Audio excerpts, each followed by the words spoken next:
So Jesus is summarizing the whole law of the Old Testament in these two commandments, the commandment of love for God and for neighbor. The synthesis. St. Thomas Aquinas says that these two commandments are like the weight of a dove, of a dove, of a bird, okay? So you need the two wings to soar into heaven, into the sky.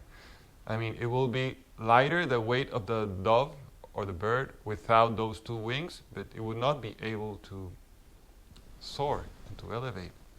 So this is the light yoke that Jesus has given us, the yoke of the law of love.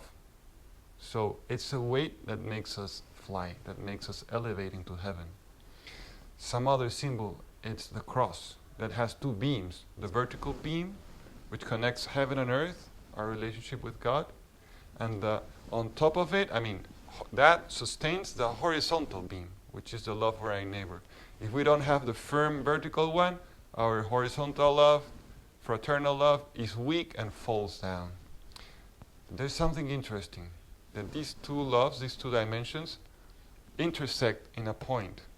And that is the secret one that is implied here, the loving yourself. How come I'm going to love people, my neighbor, especially those who are not so nice with me, if I don't love myself? And that's the key aspect, where the intersection between the relationship with God and others is the key. Both beams are intersecting in your heart.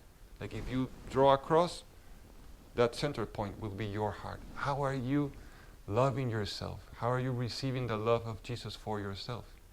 That's implied, but that's essential.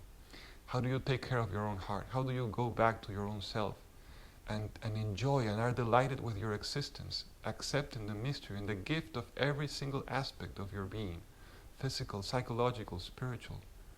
That's what Jesus wants to do with us, make us fall in love with ourselves.